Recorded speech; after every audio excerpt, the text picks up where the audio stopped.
नमस्कार विद्यार्थी मित्रांनो, आज आपण इयत्ता 10वी मध्ये भाग 2 मधील समरूपता चॅप्टर बघणार आहोत। आता समरूपता म्हणजे काय? सारखेपणा। आता समरूपता समजण्यासाठी तुम्हाला त्रिकोणाचे काही गुणधर्म लक्षात ठेवणे गरजेचे आहे। हे गुणधर्म जर तुमच्या लक्षात असले तर तुम्हाला समरूपता चॅप्टर सोडवण्यासाठी फार सोपं जाणार आहे। बघा मग पहिला गुणधर्म काय आहे? त्रिकोणाचे क्षेत्रफळ। आता त्रिकोणाच्या क्षेत्रफळाचे जे काही सूत्र आहे ते तुम्ही 7वी 8वी 9वी ला शिकला आहात। काय? 1/2 पाया गुणिले उंची। अगदी सोपं आहे। त्रिकोणाच्या क्षेत्रफळाचे सूत्रफळ काय आहे? 1/2 पाया गुणिले उंची। आता पुढचा जो गुणधर्म बघितला, दोन त्रिकोणाच्या क्षेत्रफळाचे गुणोत्तर हे त्या त्रिकोणाच्या पाया व संगत उंची यांच्या गुणाकाराच्या गुणोत्तरा एवढे असते। आता बघा, तुम्ही 10वी ला गेलेले आहेत म्हणून समजून घ्यायचं आहे। तुम्हाला दोन त्रिकोण दिलेले असतील, त्यांचे क्षेत्रफळाचे गुणोत्तर, आता त्यांचं क्षेत्रफळ म्हणजे काय? एरिया। त्यांचं ह्या दोघांचं क्षेत्रफळाचं गुणोत्तर हे त्यांचा पाया। पाया म्हणजे काय? हा झाला BC आणि QR, हा काय झाला? पाया। आणि उंची AD आणि AS यांच्या गुणाकाराच्या गुणोत्तरा एवढे असते। आता मग हे कसं लिहायचं असतं बघा, दोन त्रिकोण म्हणजे त्रिकोण येते, ठीक आहे। आपल्याला दिलेले दोन त्रिकोण कुठले कुठले आहेत बरं? एरिया म्हणजे काय म्हणत असतो? क्षेत्रफळ, ठीक आहे। आता बघा, एरिया याला म्हणतो क्षेत्रफळ of triangle, area of triangle ABC। आता गुणोत्तर आहे म्हणून काय करत असतो आपण? छेदला लिहित असतो, ठीक आहे। एरिया ऑफ ट्रायंगल कुठला आहे बरं? दुसरा PQR। यांचं जर गुणोत्तर आपल्याला लिहायचं असेल, दोन समान त्रिकोण आहेत त्यांचं गुणोत्तर लिहायचं असेल तर त्यांचा पाया आणि संगत उंची। आता पाया काय येतो? ABCचा, BC आणि उंची काय येते? गुणाकारामध्ये AD, ठीक आहे। यांच्या गुणाकाराच्या गुणोत्तरा एवढे। गुणोत्तर म्हणजे छेद। PQR ची पाया काय येतो बरं? QR आणि उंची काय असते बघा? PS यांच्या गुणाकाराच्या गुणोत्तर एवढे असते। आता हा झाला पहिला दुसरा गुणधर्म। आता बघूया तिसरा गुणधर्म। तिसरा काय? जर बघा, समान पायाच्या त्रिकोणाची क्षेत्रफळे त्यांच्या संगत उंचीच्या प्रमाणात असतात। आता जर आपण इथे बघितले, इथे दोन त्रिकोण दिलेले आहेत। त्रिकोण कुठला बघा? ABC आणि त्रिकोण AFC। बघा, आपल्याला दोन त्रिकोण दिलेले आहेत। कुठला त्रिकोण आहे बघा? त्रिकोण ABC आणि त्रिकोण AFC। आता यांचा काय? पाया समान आहे। ABCचा पाया सुद्धा काय? AC आणि AFCचा सुद्धा पाया काय? AC।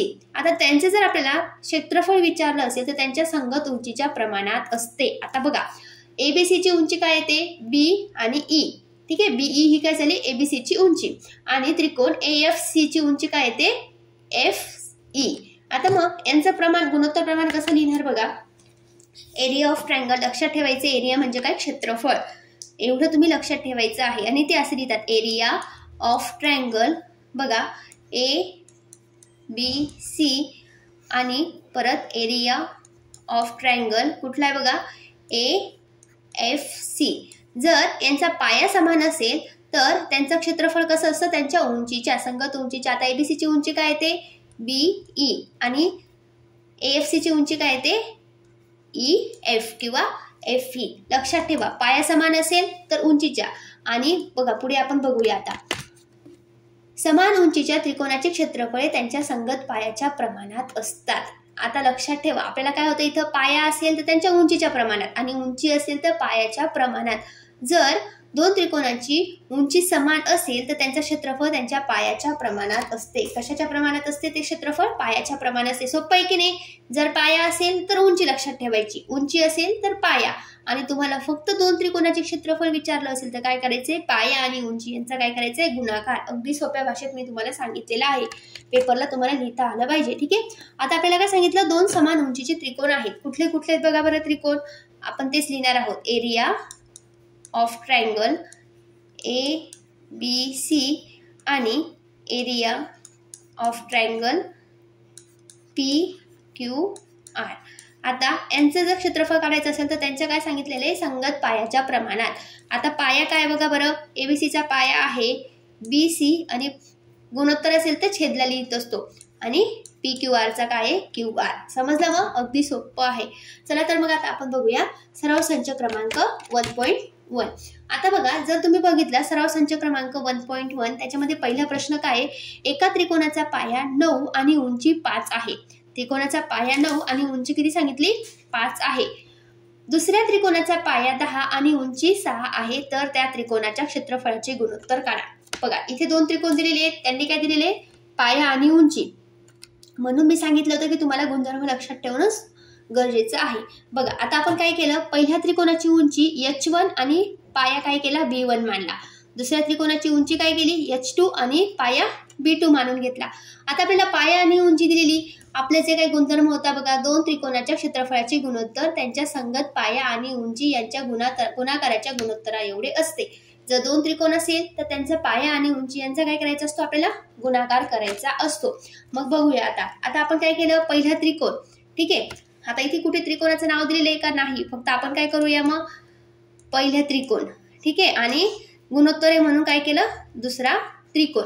आता यांचं काय सांगितलं, पाया. पहिल्या त्रिकोणाचा पाया आणि उंची. ठीक आहे, पाया आणि उंची, पाया काय B1 आणि उंची H1.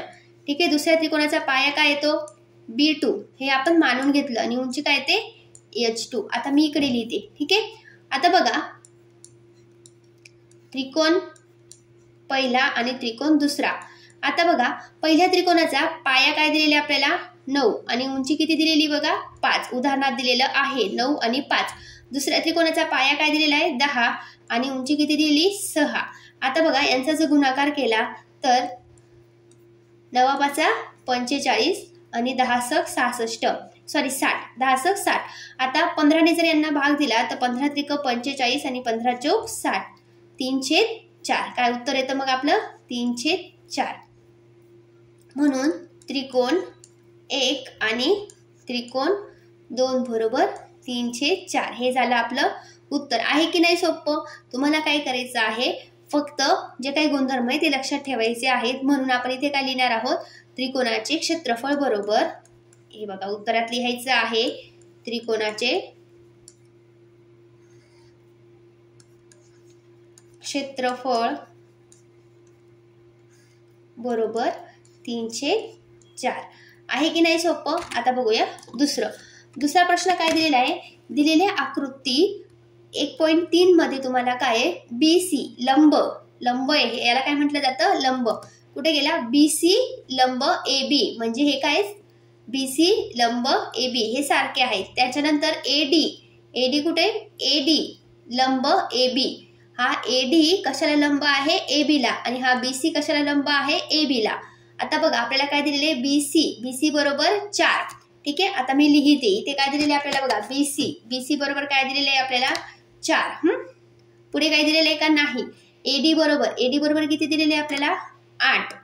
AD बरोबर 8. तर आपल्याला काय सांगितलेले, एरिया ऑफ ट्रायंगल ABC आणि एरिया ऑफ ट्रायंगल ADB काढा. काय सांगितलेलं आहे, एरिया ऑफ ट्रायंगल ABC आणि एरिया ऑफ ट्रायंगल ADB आपल्याला काढायला सांगितलेलं आहे. आता बघा जर आपल्याला दोघं काढायचे असतील तर आपण काय करणार आहोत. बघा दोन त्रिकोण आहेत, हा कुठला ABC आणि ADB. आता यांचा काय झाला, पाया समान आहे. मी तुम्हाला सांगितलं पाया समान असेल तर त्यांच्या उंचीच्या प्रमाणात. ठीक आहे, आता ABC ची उंची काय येते बघा, ABC ची उंची येते BC आणि ABD ची उंची काय येते AD. ठीक आहे, ही झाली त्यांची उंची. आता बघा आपल्याला जे काही दिलेले ते आपण लिहून घेणार आहोत. आपल्याला सुरुवातीला दिलेलं आहे की BC लंब AB उत्तरात. ठीक आहे, BC लंब कशाला आहे AB ला बरोबर, आणि त्याच्यानंतर AD लंब कशाला आहे AB किंवा BA ला. ठीक आहे, मग आता आपल्याला काय समान पाया असणाऱ्या त्रिकोणाचे क्षेत्रफळ त्यांच्या उंचीच्या प्रमाणात असतात. आपण म्हटलेलो आहोत. ठीक आहे, समान पाया असेल तर त्यांच्या त्रिकोणाचे क्षेत्रफळ कशात उंचीच्या प्रमाणात असतात. म्हणून आपण काय करणार आहोत बघा, म्हणून एरिया ठीक आहे, एरिया एक मिनिट.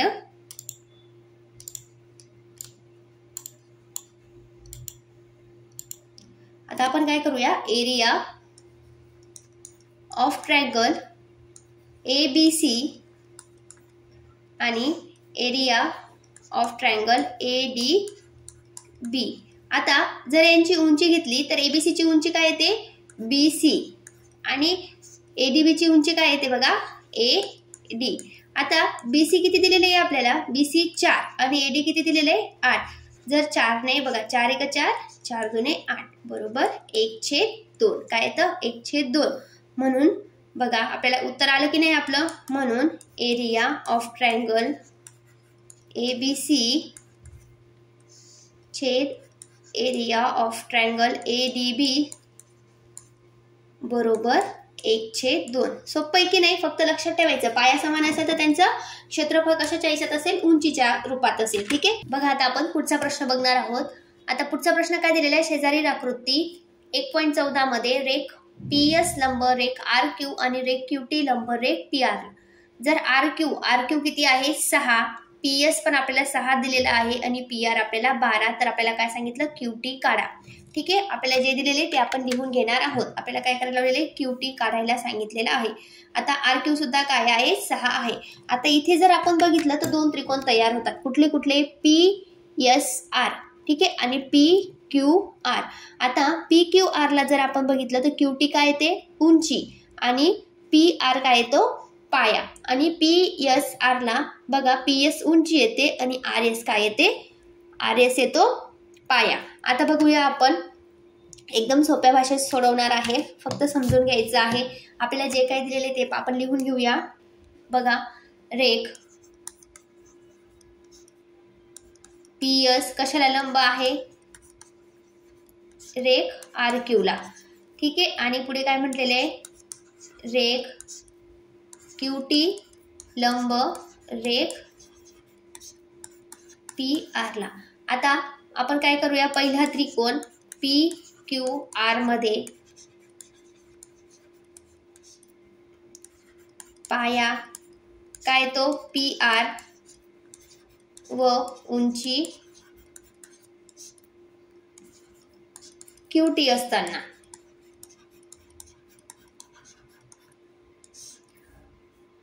बघा काय करत असतो? म्हणून area of triangle PQR.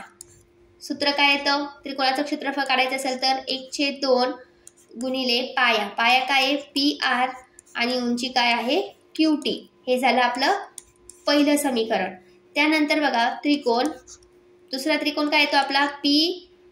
PSR मध्ये. PSR मध्ये काय सांगितलेलं आहे आपल्याला? PSR मध्ये पाया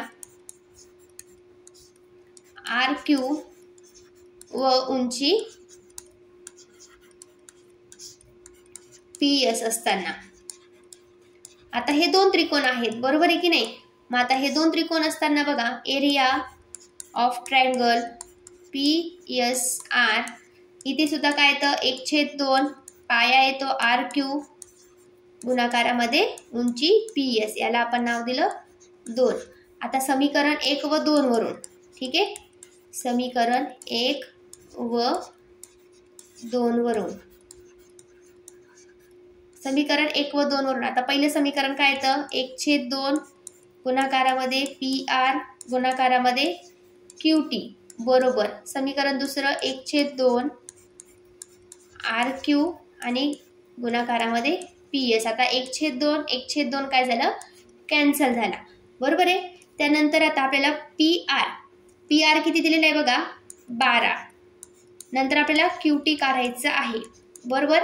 RQ आपल्याला 6 दिलेला आहे आणि PS आपल्याला 6 दिलेला आहे. आता मी इकडे लिहिते.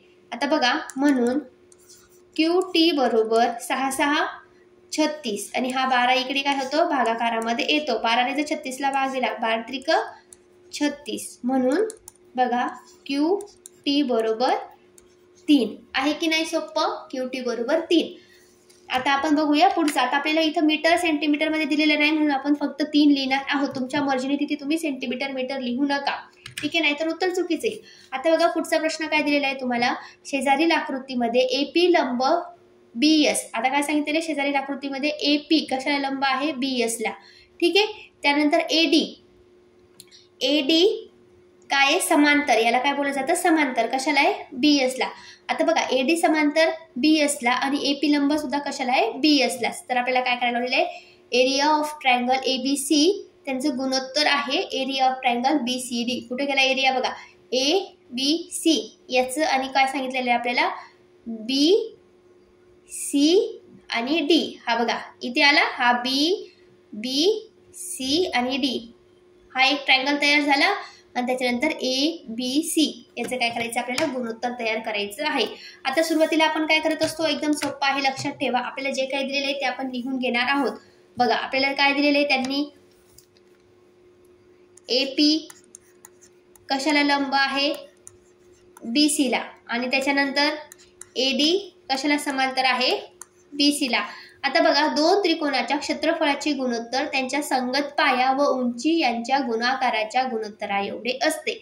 आता हे दोन त्रिकोण तयार झालेले आहेत, बरोबर आहे. आपल्याला त्यांनी सांगितलेलं आहे ABC याची उंची काय येते बघा AP आणि पाया येतो BC, आणि त्यानंतर बघा BCD याची उंची काय येते बघा, पाया येतो BC आणि उंची काय येते परत AP, कारण ते काय आहे समांतर आहे त्यामुळे. ठीक आहे. आता बघा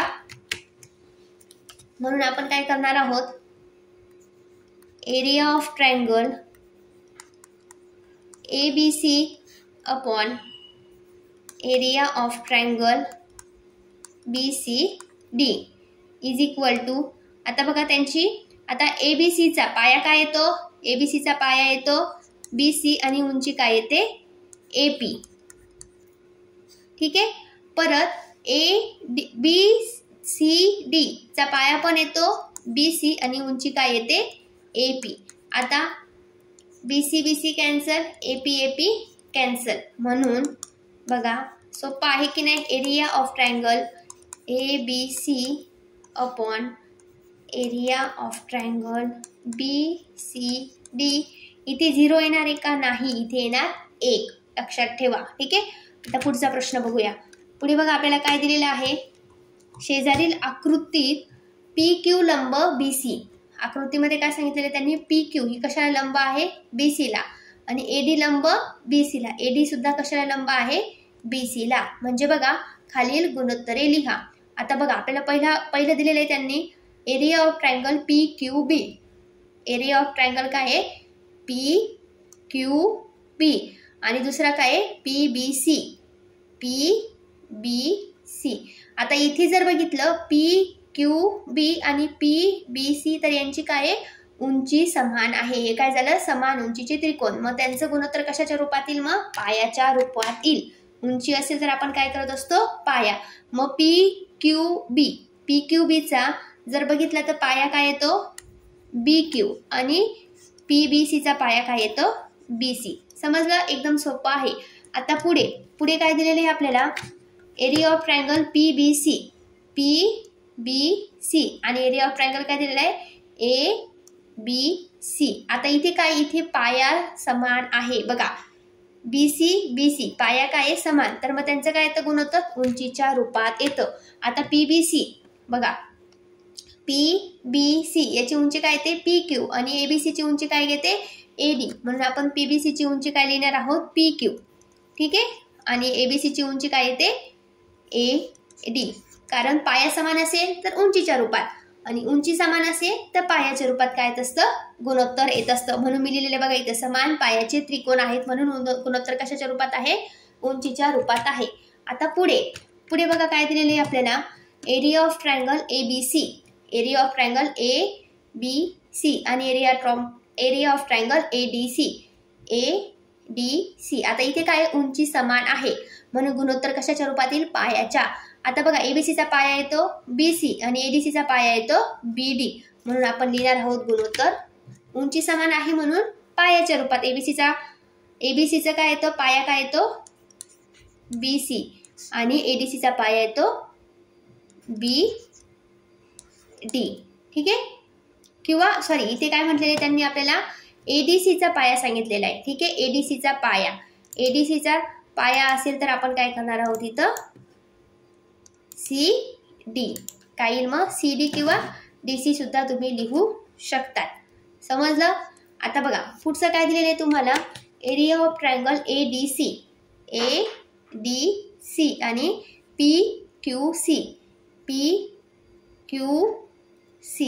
आता बघितलं इथं ADC ला इथे पाया पण तुमचा समान नाही आणि उंची सुद्धा समान नाही, ना पाया समान ना उंची समान, म्हणून आपण काय करणार आहोत, दोन त्रिकोणांचे जर आपल्याला गुणोत्तर काढायचे असेल तर त्यांच्या पाया आणि उंचीचा आपण काय करत असतो, गुणाकार करत असतो. आता बघा एडीसीचं जर केलं तर त्याचं एडीसी कुठे गेला बघा, एडीसी त्याची उंची काय येते एडी आणि पाया काय येतो डीसी. पाया आणि उंचीचा आपण काय करत असतो, गुणोत्तर आहे एवढं. पाया काय येतो बघा डीसी आणि उंची काय आहे त्याची एडी. ठीक आहे. नंतर आपण दुसऱ्या PQC, ठीक आहे, PQC याचा जर विचार केला तर त्याचा पाया येतो QC आणि उंची काय येते PQ. पाया काय येतो QC आणि उंची काय येते PQ. समजलं. तुम्हाला फक्त काय करायचे, जे काही मी सुरुवातीचे गुणधर्म सांगितले ते तुम्हाला लक्षात ठेवायचे आहे आणि आपल्या चॅनलला सबस्क्राईब करायचं आहे. ठीक आहे. म्हणजे तुम्हाला चॅनलवरती जे काही नवीन व्हिडिओ येतील ते तुम्हाला तुमच्यापर्यंत लवकरात लवकर पोहोचतील. आपल्या चॅनलला सबस्क्राईब करा, लाईक करा आणि व्हिडिओ आपल्या जास्तीत जास्त मित्रांपर्यंत शेअर करा. धन्यवाद.